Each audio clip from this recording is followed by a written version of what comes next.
어느 남편이 부산으로 출장을 떠났습니다. 부인은 집에서 교통방송을 듣고 있는데 경부고속도로에서 차 한 대가 고속도로를 역주행하고 있으니까 조심하라는 방송이 나왔습니다. 혹시나 싶어서 걱정된 아내가 남편한테 급히 전화를 걸었습니다. 여보 조심해요. 지금 당신이 달리고 있는 고속도로에 차 한 대가 고속도로를 거꾸로 타고 있대요. 조심하세요. 그랬더니 남편이 이렇게 소리치더랍니다. 우씨 한 대가 아니라 100대도 넘어. 누가 역주행하고 있는 걸까요? 바로 자신이, 그 남편이 역주행하고 있는 거죠. 그런데 다른 사람이 역주행하고 있다라고 말하는 거 아닙니까? 우리 삶에서 표지판을 잘 보고 가는 것만큼 중요한 게 없죠. 엉뚱한 방향으로 가기 일수 아닙니까? 표지판을 놓치면. 우리 인생도 마찬가지입니다. 하나님은 우리가 살아가는 인생 가운데 곳곳에 하나님이 표지판을 세워두신 것 같아요. 때로는 우리 삶 가운데 계기도 주시고 만난도 주시고 말씀도 주시고 때로는 어려움도 주시죠.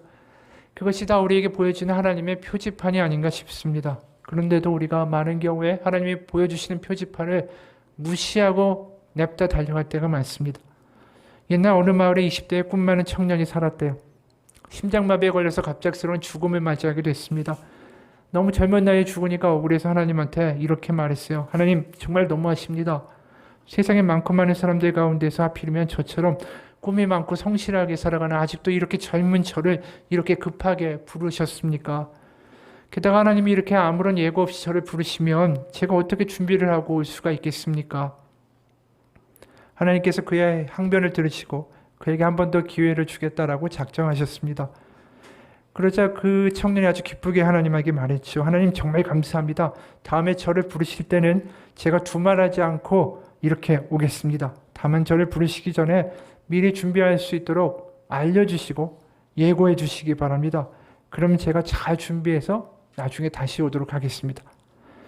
청년은 다시 되살아났고 열심히 살았고 성공했고 결혼했고 아름다운 가정도 이뤘습니다. 그러는 가운데 세월이 흘러서 어느덧 할아버지가 됐죠.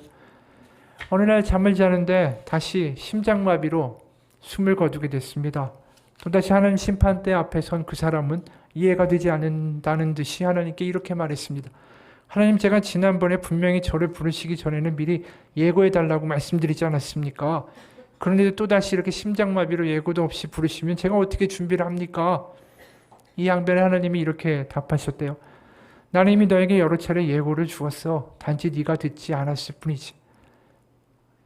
이 말을 듣고 이 사람이 의아스러운 듯이 하나님께 되물었습니다. 하나님 언제 저한테 예고하셨죠? 제 기억으로는 한 번도 그러신 적이 없습니다. 하나님이 그에게 이렇게 말하셨어요. 그래 너 한번 잘 생각해봐. 네 나이가 40세가 되면서 너의 몸이 예전과 같지 않다고 느끼지 않았니? 네가 50줄을 접어들면서 눈이 침침해지고 어깨가 결리지 않더냐? 그리고 네가 60줄에 접어들면서 거울 보면서 너 스스로 뭐라고 말했니? 나도 이제 많이 늙었구나 라고 말하지 않았니? 그리고 70줄에 접어들면서 네 주변에 있는 친구들이 한 사람, 두 사람 세상을 떠나는 걸 보면서 네가 스스로 뭐라고 말했느냐? 나도 이제는 갈 때가 되었나 보다. 네가 네 입으로 갈 때가 가까웠다라고 말하지 않으니 내가 이처럼 너에게 예고를 해주었으면 되었지 무엇을 더 어떻게 하란 말이니?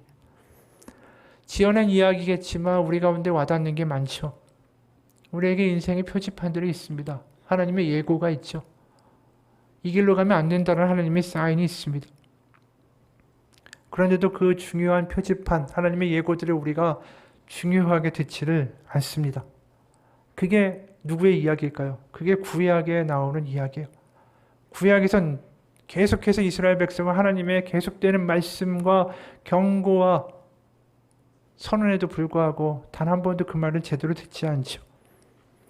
그래서 예언서가 나오고 선지자들이 등장하는 거 아닙니까? 선지자들이 계속해서 말하는 게 뭡니까? 당신들 이 길로 가면 죽습니다. 바로 선지자들이 그 당시에 살아있는 표지판으로 다른 길을 가야 한다는 것을 알려주는 사람들이었죠. 그게 신약에선 세례 요한이 아닙니까? 세례 요한이 이런 얘기하죠. 마태복음 3장 7절에서 10절에 보면 요한이 많은 바리새인들과 사두개인들이 세례 베푸는 대로 오는 것을 보고 이르되 독사의 자식들아 누가 너희를 가르쳐 임박한 진노를 피하라 하더냐. 그러므로 회개에 합당한 열매를 맺고 속으로 아브라함이 우리 조상이라 생각하지 말라. 내가 너에게 이르노니 하나님이 능히 이 돌들로도 아브라함의 자손이 되게 하시리라. 이미 도끼가 나무 뿌리에 놓였으니 좋은 열매를 맺지 아니하는 나무마다 지켜 불에 던져지니라. 이게 말만 들어도 얼마나 섬뜩한 경고고 예고고 표지판입니까? 그런데도 이 사람들이 이게 안 들리니까 어떻게 됐습니까? 결국 예수님을 죽이는 일을 벌이게 된 거죠. 결국 사람들은 다 똑같습니다. 구약에서 보는 모든 방향이 똑같아요. 자신들이 보기에 좋다 하는 길로 냅다 달려가는 거죠. 우리가 사는 세상은 어떻습니까? 마찬가지 아닙니까? 내가 보기에 좋은 길, 성공의 길, 이렇게 가면 뭔가 될 것 같은 길을 향하여 쉬지 않고 달려가는 게 우리의 인생입니다. 영어로 말할 때 빅미라고 말하죠. 큰 나, 큰 집, 보다 큰 차, 보다 큰 직위, 보다 더 성공한 나, 더 높은 자리에 있는 나, 더 많이 가진 나, 더 높아진 나. 그걸 위해서 달려가는 게 세상이죠. SNS를 보면 내가 얼마나 잘 나가는지를 보여주는 게시물들만 올립니다. 아주 아름다운 해외 여행지에 가서 쉬고 있는 사진들, 근사한 데서 밥 먹는 사진들, 유명 행사에 참석한 사진들, 그런 것들로 자신을 드러내는 게 지금의 세상의 모습이죠. 그렇게 살아가다 보면 하나님이 말씀하시는 표지판과 경고는 보이지도 들리지도 않습니다.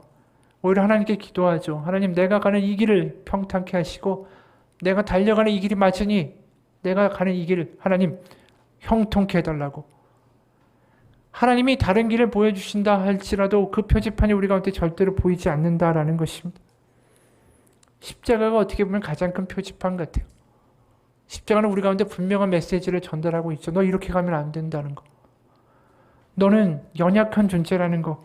너는 죽을 수밖에 없는 존재라는 거. 너는 한계가 있는 존재라는 거.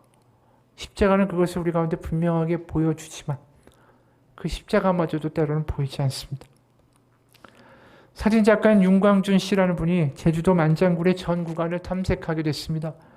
그 만장굴의 길이가 지하로 10km가 넘는데 일부만이 공개되어 있어서 이 탐사를 하러 가는데 여태까지 그 끝까지 가본 사람이 아무도 없었던 거예요. 그 굴을 아는 사람이 없었던 거죠.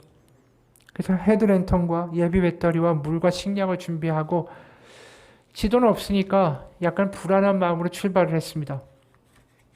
저 끝에 분명히 출구가 있다라는 사실만 알고 있을 뿐이었죠. 그래서 처음에 이 탐사대는 서로 유쾌하게 이야기를 나누면서 가볍게 걷기 시작했습니다. 그러나 한 줄기 빛조차 없는 지하 세계는 어두컴컴했고 시간은 더 늦게 흐르기 시작했습니다.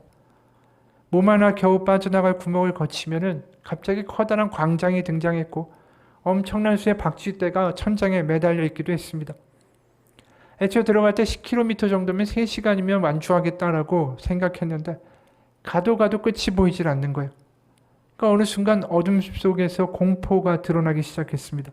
누군가 이렇게 중얼거렸죠. 혹시 우리가 길을 잘못 든 거 아닐까? 그 말은 마음속에 있는 공포를 완전히 확산시키는 계기가 됐습니다. 순식간에 분위기가 술렁거리기 시작했죠. 그러니까 우리가 온 길을 되돌아가자라는 의견도 나오고 그러면서 내분이 일어나기 시작했어요. 서로를 원망하기 시작했고 고성이 오갔고 치고받는 그런 싸움마저 일어날 태세였습니다. 잠시 앉아서 토론을 벌였죠. 그래서 결국 가보자라는 결론에 이르렀대요. 동굴에 출구가 있다라는 말을 믿어보자. 그리고 다시 출발했습니다. 하지만 걸어가는 내내 그 누구도 말을 꺼내지 못했습니다. 과연 우리가 제대로 가고 있는 건 맞는 걸까?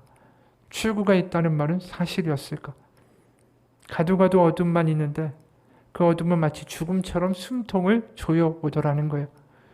얼마나 걸었을까? 누군가가 소리쳤습니다. 끝이 보인다. 빛이다. 동굴을 빠져나와서 누구와 먼저라고도 할 것 없이 모두 다 땅에 무릎을 꿇고 살아있음에 감사했다라는 거예요.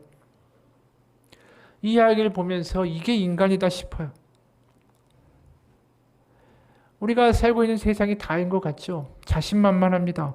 하지만 어둠이 닥쳐오면 또 불안해하다가 좀 살만하면 웃고 있다가 또 어려우면 불안에 떨고 이렇게 불쌍하고 연약하고 아무것도 아닌 존재가 인간입니다.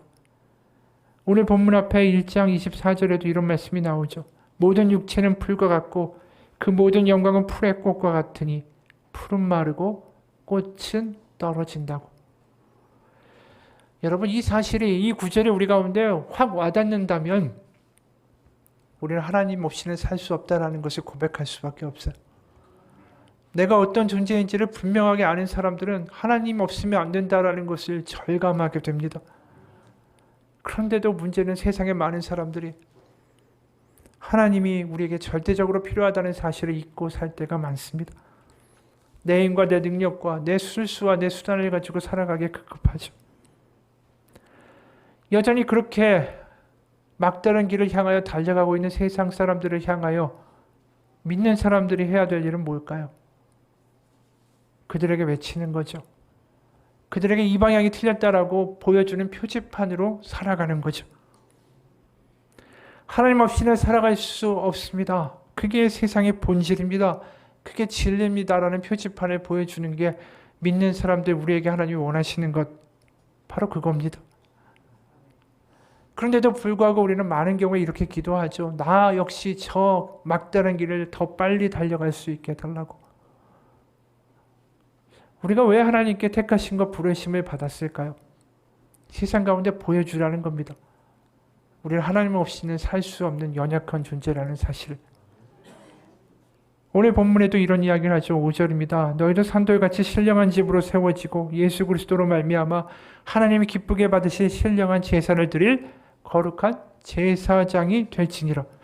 9절도 이렇게 말해요. 그러나 너희는 택하신 족속이요 왕같은 제사장들이요 거룩한 나라요 그의 소유가 된 백성이니 이는 너희를 어두운 데서 불러내어 그의 기이한 빛에 들어가게 하신 이의 아름다운 덕을 선포하게 하려 하심이라. 우리를 택하시고 부르신 이유가 결국 뭐라고 하는 것입니다. 우리가 이 세상에서 먹고 잘 지내고 성공하고 이걸 위하여 우리가 하나님께 부르심을 받은 것이 아니라 하나님이 우리를 부르신 이유는 딱 하나라는 거예요. 세상 가운데 하나님이 살아계시다. 그리고 하나님이 이 연약하고 부족한 우리를 사랑하시는 아버지가 되어주신다. 그거를 보여줄 수 있는 살아있는 표지판으로, 제사장으로 이 세상에 살아가도록 우리를 택하셨다는 뜻입니다. 제사장이 무슨 일을 하는 사람들입니까? 구약에 나오는 게 제사장이죠. 우리가 구약을 보다 보면 제사장이 하는 일은 질서의 수호자였습니다. 거룩한 것과 세속적인 것, 순수한 것과 불순한 것, 완전한 것과 흠이 있는 것, 허용된 것과 금지된 것, 이것을 분명하게 구별해서 경계를 지어주고 그것들을 백성들에게 가르치는 게 제사장의 책무였죠. 그래서 제사장에 대한 핵심 동사가 구약에서는 딱 두 가지입니다. 구별하다라는 히브리어 레하부딜이라는 히브리어와 가르치다라는 히브리어 레호로트라는 히브리어로 제사장의 책무를 말할 수 있어요. 결국 그게 뭘 얘기하는 겁니까? 세상에서 굳이 이것은 거룩하고 이것은 속되다란 말을 계속하고 다니는 사람은 결국 뭘 얘기하는 거죠? 세상이 보이는 게 다가 아니라 하나님의 나라가 있다. 이걸 계속해서 말하고 다니는 거예요. 눈에 보이는 게 다가 아니다라는 걸 계속해서 말하고 보여주는 사람이 누구냐면 제사장이었다라는 거죠. 우리가 보기에 그냥 하나님한테 양이나 소나 짐승을 잡아서 제사를 드리는 게 제사장 아닙니까? 그게 제사장이 아니라는 거예요. 근본적으로 제사장은 눈에 보이는 게 아니라 또 다른 게 있다라는 것을 늘 상기시켜주는 존재가 제사장이었다라는 거죠. 그래서 실제로 신명기 20장 2절 4절에는 이런 말씀이 나옵니다.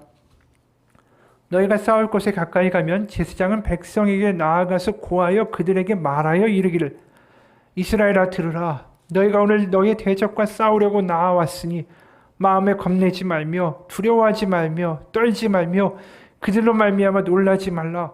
너희 하나님 여호와는 너희와 함께 행하시며 너를 위하여 너희 적군과 싸우시고 구원하실 것이라 할 것이며. 이게 누가 말했다고요? 제사장이 말한 거예요. 뭘 얘기하는 거죠? 눈에 보면 겁날 거야, 두려울 거야, 무지막지한 위기와 환란일 거야 하지만 두려워하지 말라. 하나님이 살아계시고 하나님이 너희와 함께 하시고 저 적군과 싸워주시고 너희를 구원하실 것이다. 또 다른 게 있다라는 것을 말하는 게 제사장의 일이었다라는 거죠. 우리가 제사장이 되라는 거 다른 게 아니에요. 우리 보고 무슨 제사를 구약에서 없어진 제사를 드리라는 것도 아니고 우리에게 하나님이 바라시는 것은 다른 게 아닙니다. 눈에 보이는 게 다가 아니다라는 믿음의 고백을 가지고 세상을 살아가는 사람이 되라는 거예요. 눈에 보이는 게 다라면, 이 세상이 다라면 우리는 용서할 수 없습니다. 손해보는 거, 아픈 거 절대로 용납할 수가 없어요. 그렇게 사는 거 바보 같고 억울한 인생이 되기 때문이죠. 그러니까 당연히 남도 속이고 남보다 더 가지려고 하는 것이 당연한 귀결입니다. 하지만 하나님이 살아계시기 때문에 우리가 세상 가운데 손해볼 수 있고 용서할 수 있고 힘들지만 웃을 수 있다면 그게 제사장인 거예요. 이 세상이 다가 아니고 보이는 게 다가 아니다라는 것을 보여주는 사람들, 살아있는 표지판으로 살아가는 사람들, 그게 제사장이라는 거죠. 물론 그렇게 살아가는 삶이 쉽지는 않을 겁니다. 실제로 오늘 본문 7, 8절에서도 이렇게 말합니다. 그러므로 이도를 믿는 사람들은 여러분에게는 귀한 것이지만, 예수님이 당신들에게는 귀한 분이지만 믿지 않는 사람들에게는 집 짓는 자들이 버렸으나 모퉁이의 머릿돌이 된 돌이요 버려진 존재일 뿐이고 또한 걸리는 돌과 넘어지게 하는 바위입니다. 그들이 걸려서 넘어지는 것은 말씀을 순종하지 않기 때문이며 또한 그렇게 되도록 정해놓으셨기 때문입니다. 이 이야기는 뭡니까? 세상이 보기에 예수, 십자가에 달려 2000년 전에 죽은 그 사람을 믿는다. 그리고 하나님의 나라를 믿는다. 부활을 믿는다. 이거 자체가 말도 안 되는 헛소리라는 거예요.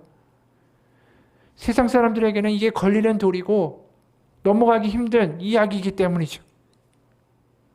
그런 가운데 우리 보고 제사장이 되라는 거, 살아있는 표지판으로 하나님이 살아계시다라는 것을 말하고 살아가는 사람이 되라는 거, 그게 때로는 우리 가운데 버거운 것처럼 느껴질 수 있다라는 거죠. 그리고 한편 이런 생각도 듭니다. 내가 그렇게 제사장, 그렇게 뭔가 거룩하고 구별되고 그러한 삶을 세상 가운데 살아낼, 감당할 내가 깜냥이 되는가? 내가 자질이 있는가? 내가 그런 믿음이 있는가? 이런 생각도 우리 가운데 동시에 드는 게 사실이죠. 게다가 제사장도 그냥 제사장이 아니에요. 왕 같은 제사장이래요. 이런 표현이 너무나도 우리 가운데 때로는 무겁게 느껴질 수 있다는 거죠. 그러나 하나님은 이렇게 말씀해 놓으시고 우리 가운데 이걸 감당해라. 감당하지 못하면 너희는 나의 자녀가 아니다라고 말씀하시는 걸까요? 우리는 우리가 감당할 수 없는 제사장이라는 사명 앞에서 주춤되면서 믿는 게 우리가 다 그렇지. 어떻게 우리가 다 제사장같이 살겠어. 살다 보면 아닐 때도 있는 거지. 이러면 스스로 자위하면서 넘어가야 할까요? 근데 하나님은 우리가 제사장으로 살아가는 삶, 세상 가운데 하나님이 살아계시고 이 눈에 보이는 게 다가 아니다라는 것을 선언할 수 있게 만들어주신다라는 거예요. 우리의 힘으로, 우리의 의지로, 우리의 결단으로, 우리의 믿음으로 하라는 게 아니에요. 그럼 우리가 어떻게 할 수 있냐면 2절, 3절이에요. 가난하기들 같이 순전하고 신령한 젖을 사모하라. 이는 그로 말미암아 너희로 구원에 이르도록 자라게 하려 함이니라. 너희가 주의 인자하심을 맛보았으면 그리하라. 여기 눈에 띄는 단어가 있죠. 갓난아기예요.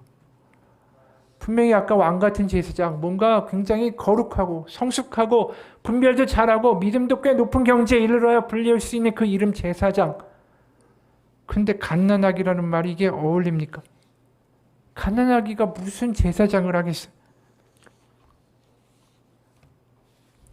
그런데 우리 보고 하나님이 제사장, 세상 가운데 구별되는 삶을 살 수 있어야 한다. 그걸 위하여 우리를 택하셨다라고 말씀하실 때 우리에게 바라시는 건 뭐냐면 갓난아기처럼 하나님을 사모하는 것, 은혜를 갈구하는 것. 그러면 우리를 세상과 구별되는 삶을 살아갈 수 있도록 하나님이 만들어 주신다라는 거예요. 그게 은혜라는 거죠. 실제로 제사장 이 단어, 너희는 택하신 나라, 소유된 백성, 제사장의 나라다, 이런 말 자체는 원래 출애굽기 19장에 나왔던 말씀이에요. 이렇게 나오죠. 너희는 모든 민족 중에서 내 소유가 되겠고 너희가 내게 대하여 제사장 나라가 되며 거룩한 백성이 되리라. 그걸 지금 9절에서 그대로 인용하는 거예요. 너희는 택하신 족속이요 왕같은 제사장들이요 거룩한 나라요 그의 소유가 된 백성이니. 지금 베드로가 이 말씀을 인용하면서 제사장이라는 말 자체가 굉장히 고귀한 것, 구별되고 완벽한 것을 가리키고 있지 않다는 것을 알 수 있는 근거는 이것이 출애굽기 19장에 나와 있는 말씀을 인용한 것이기 때문입니다. 출애굽기 19장이 어떤 대목이냐 하면 애굽에서 이스라엘 백성이 출애굽한 지 2개월 정도밖에 안 된 거예요. 그래서 시내산에 막 도착했을 때 하나님이 어떻게 보면 신의도 없고 믿음도 없고 깜냥도 안 되는 이스라엘 백성에게 일방적으로 말씀하신 거예요. 너희를 내가 제사장 나라로 삼을 것이다. 하나님의 선포였어요. 신약도 예외가 아니죠. 우리가 예수님이 택하신 12제자를 봅시다. 이들이 어부였고 세리였고 열심당원, 지금 말로 말하면 테러리스트까지 껴있었어요. 오합지졸이었고 배운 것도 없었고 이들이 무슨 가능성이 있고 율법을 잘하는 지혜가 있었습니까? 싹수가 있었어요. 이들이 뭘 금식을 하고 11조를 하고 구제를 하고 뭐 이런 완벽한 바리새인과 같은 삶을 살았습니까? 전혀 거리가 멀었죠. 게다가 이 사람들은 예수님 따르면서도 예수님이 로마를 물리치시고 왕국을 세우면 우리가 거기 높은 데 서로 앉겠다고 길바닥에서 서로 싸웠던 사람들이.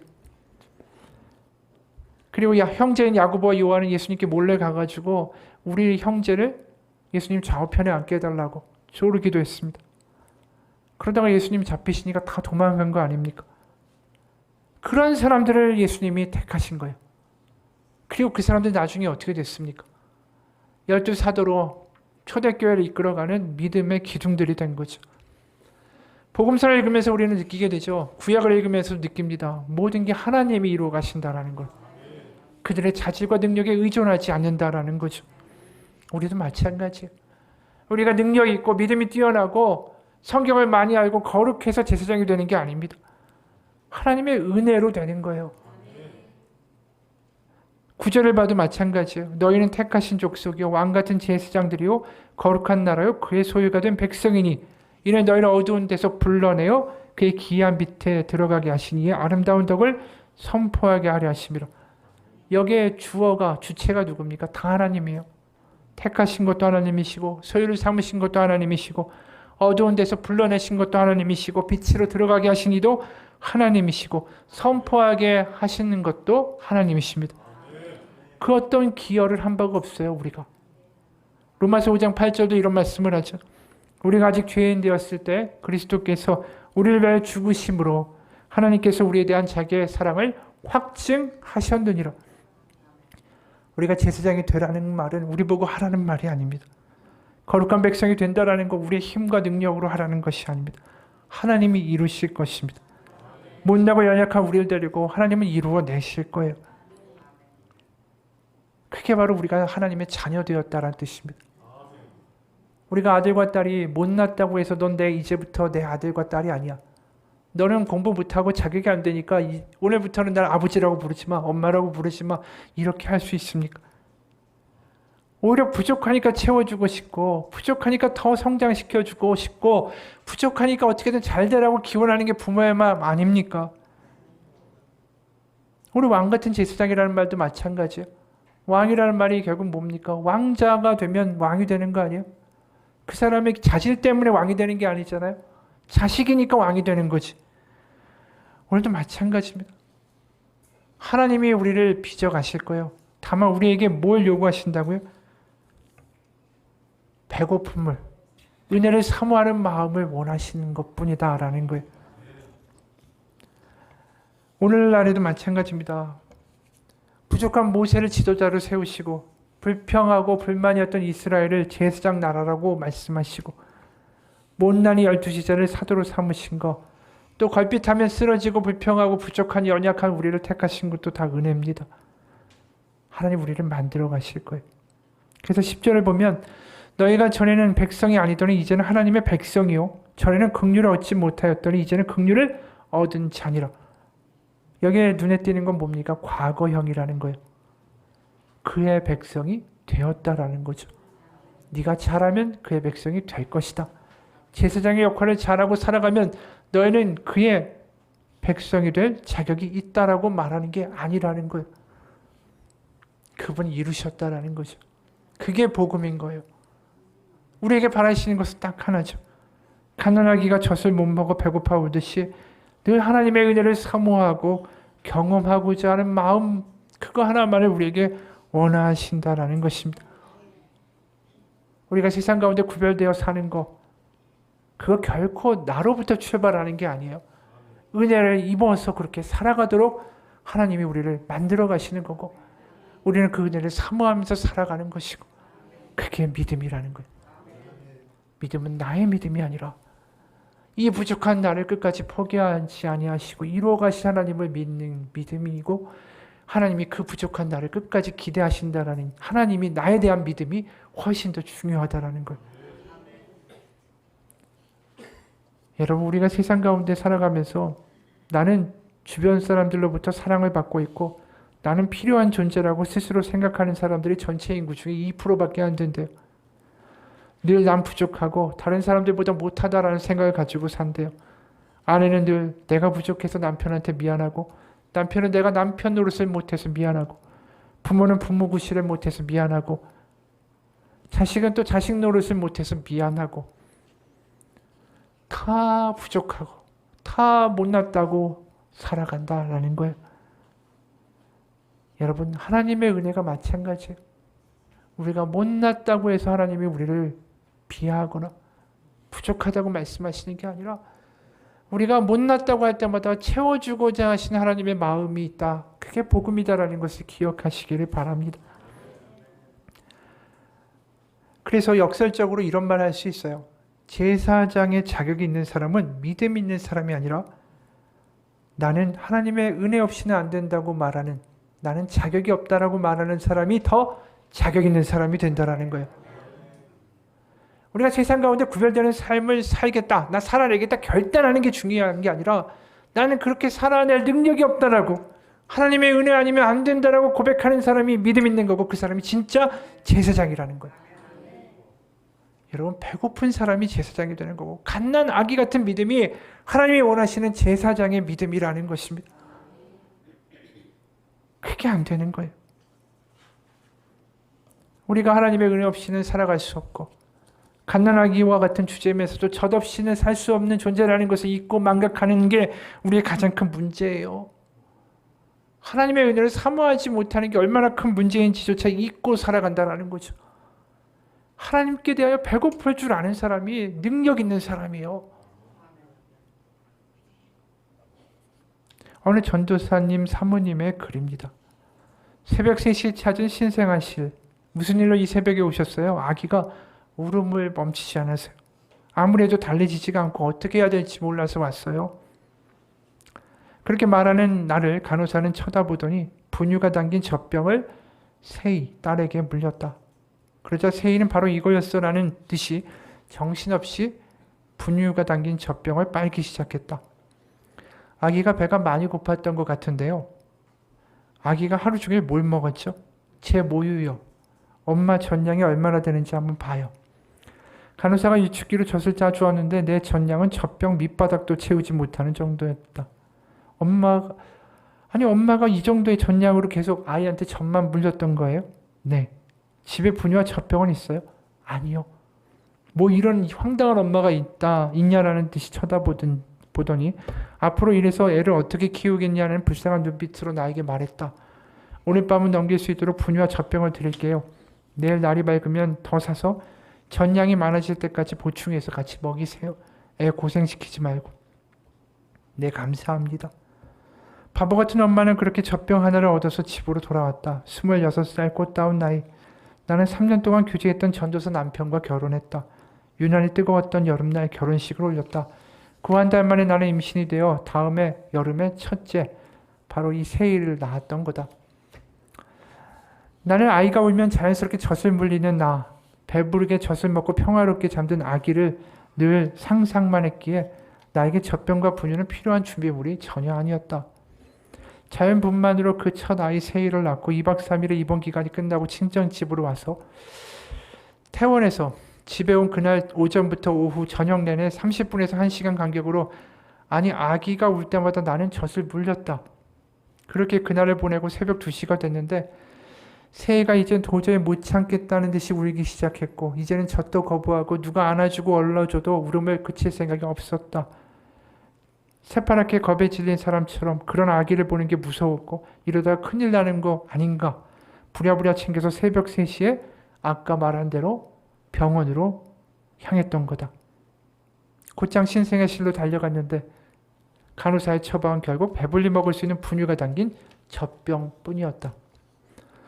그리고 아기가 모유가 부족해서 그런지 얼굴에 황달이 있는 것 같다고 다음날 검사하라 오라고 했다. 간호사의 말대로 다시 병원을 찾았고 아이는 황달 수치가 높아서 바로 입원했다.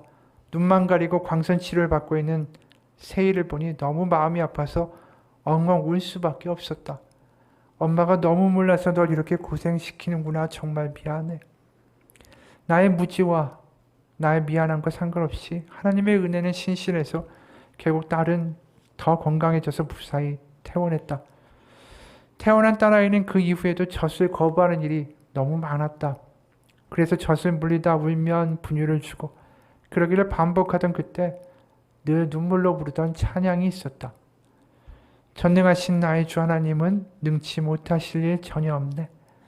우리의 모든 간구도 우리의 모든 생각도 우리의 모든 꿈과 소망도 신실하신 나의 주 하나님은 우리의 모든 괴로움 바꿀 수 있네.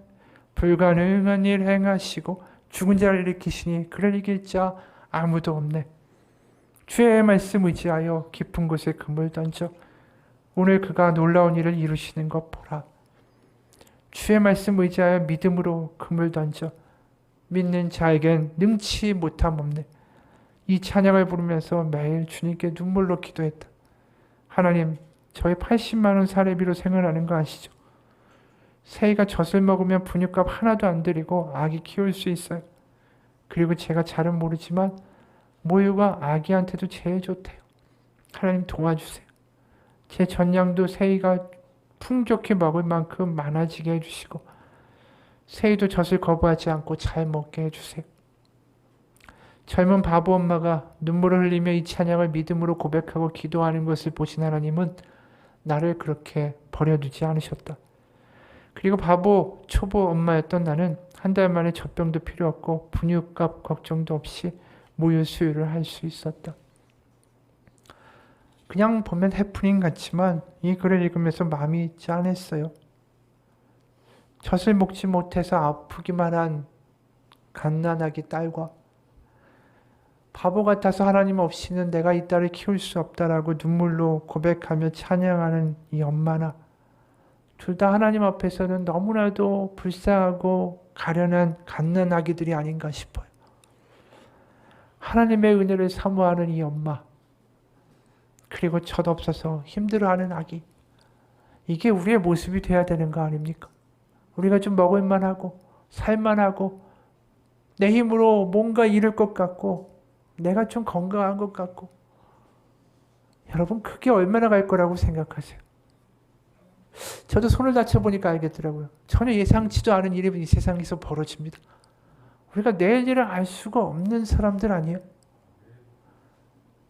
우리가 갓난아기처럼 하나님을 사모하지 아니하면 살아갈 수 없는 연약한 존재들 아닙니까?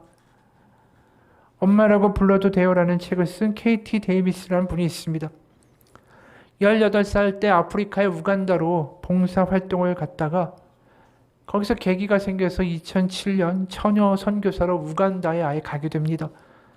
그리고 14명의 아이들을 입양해서 돌보고 비영리 사역단체를 세워서 복음을 지금도 전하고 있습니다. 근데 이분이 이렇게 말해요. 대학 입학 전 1년만 머물 작정으로 단기 선교 여행을 떠났던 우간다였다. 그러나 어느 날 애처로운 상황에 처해 잠시 맡아 돌봐주던 5살짜리 스코비아가 어렵사리 꺼낸 한마디, 엄마라고 불러도 돼요? 라는 그 말이 나의 삶을 우간다로 불렀다. 이 고아 아이, 그 아이가 엄마라고 불러도 돼요. 이 말 한마디 때문에 이 미국에서 살던 이 처녀가 우간다에 머물게 됐어요. 그걸 보면서 그런 생각이 들었어요.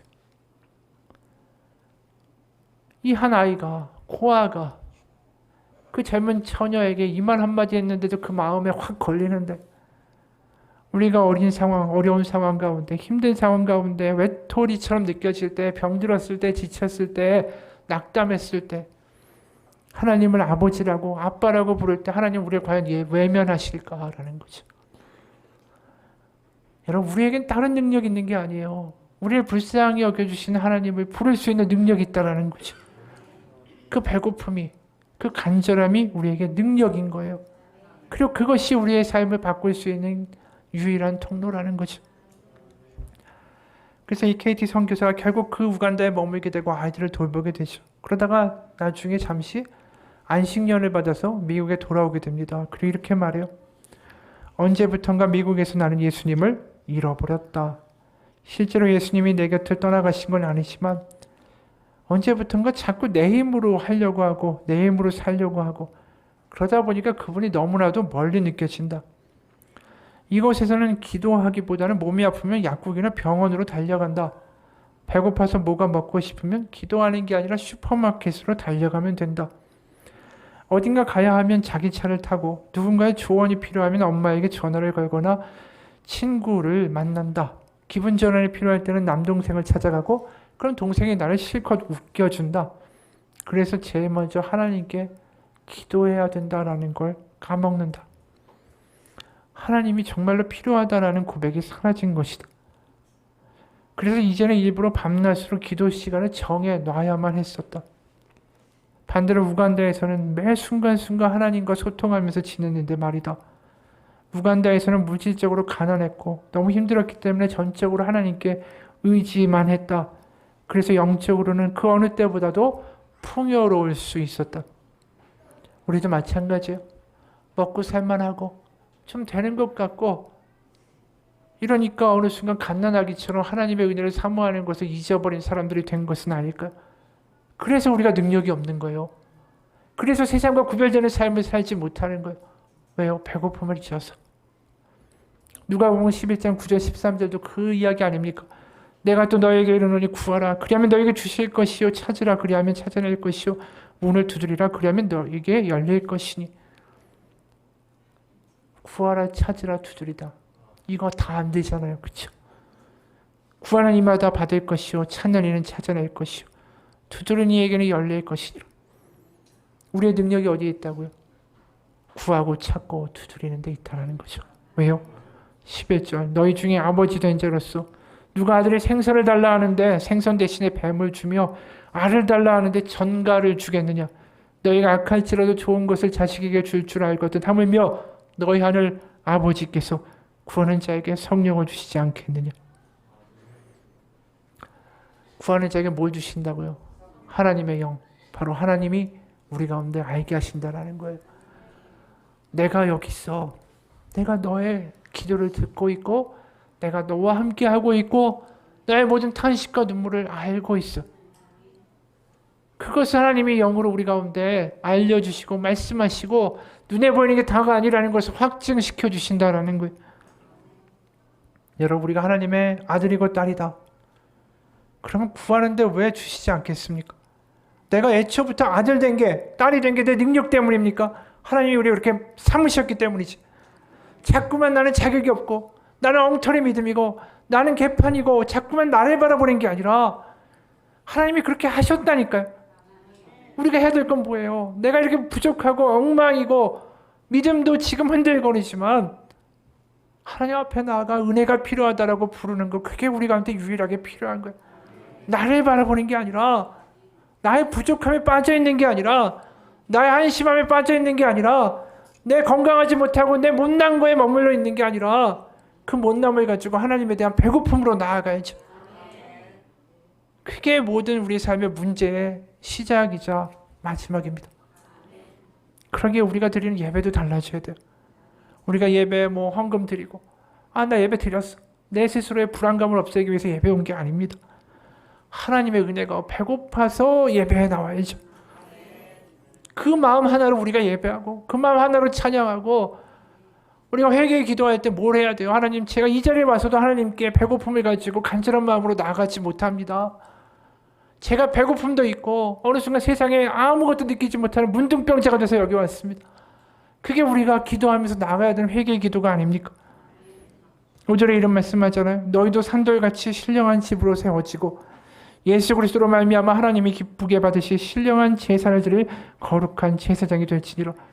이게 얼마나 대단한 말씀인지 몰라요.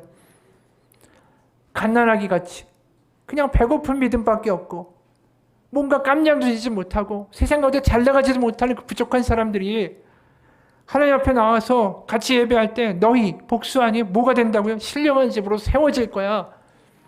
신령한 집이 뭡니까? 성전이잖아요. 하나님이 임재하실 거야. 거기서 하나님께 드리는 예배가 분명히 하나님 앞에 상달되고 너희가 응답받을 거라고 말하는 거 아닙니까?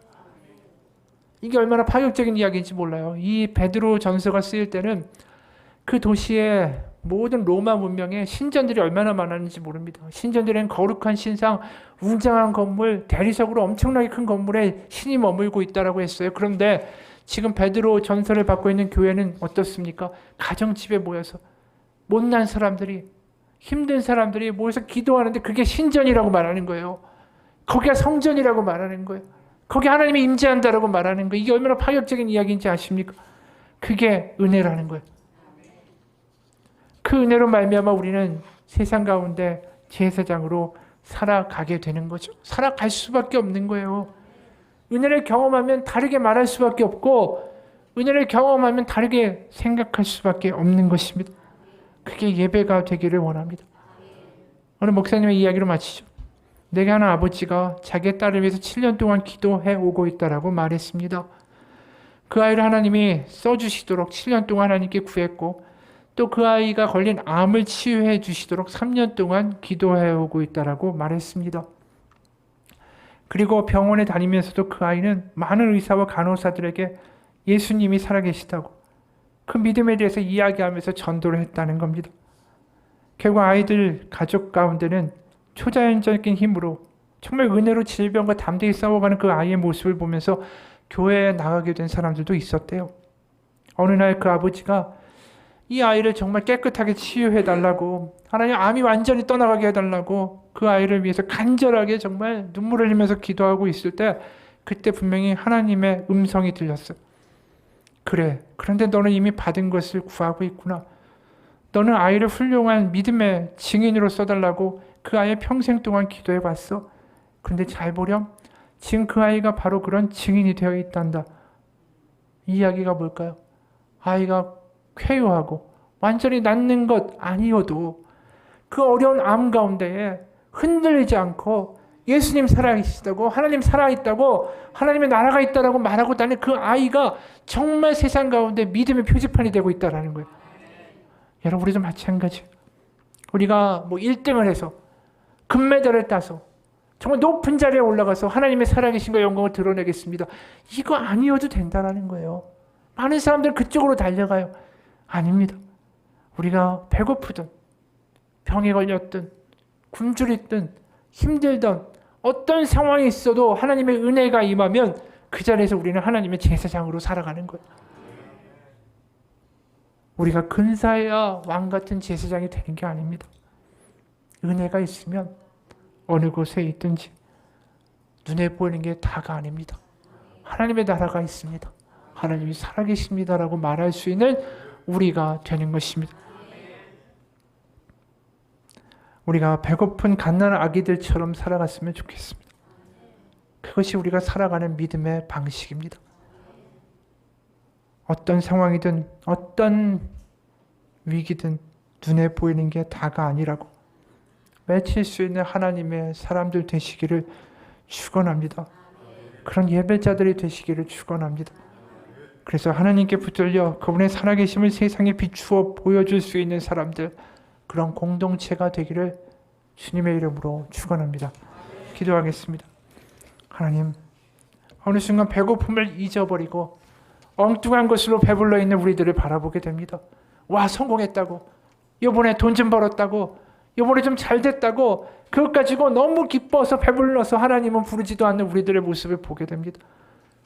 그것들 얼마 지나면 다 의미가 없어질 텐데도 엉뚱한 것으로 또 채우고 또 채우고 좋은 옷을 사고 쇼핑을 하고 다른 것을 얻고 다른 것을 채우면서 내 이 허기진 마음을 엉뚱한 것으로 채우며 살아갔던 우리의 어리석음 하나님 용서하여 주시고, 하나님에 대한 배고픔, 그거 없으면 우리는 죽는다라는 사실을 절감하며 살아가는 믿음의 사람들, 갓난아기처럼 하나님의 은혜를 구할 수 있는 사람들. 하나님, 저 이렇게 못났지만, 저 믿음도 약하지만, 저 성경도 잘 모르지만, 저 하나님의 은혜가 고픕니다. 하나님 없이는 살 수 없습니다. 순간순간 그 고백을 가지고 살아가는 믿음의 사람들. 그래서 은혜를 늘 경험하며 은혜 가운데 세상 가운데 하나님 살아있다라고 말할 수 있는 사람들, 은혜의 증인들이 될 수 있도록 하나님 인도하여 주옵소서. 예수님 이름 받들어 기도합니다. 같이 기도하겠습니다.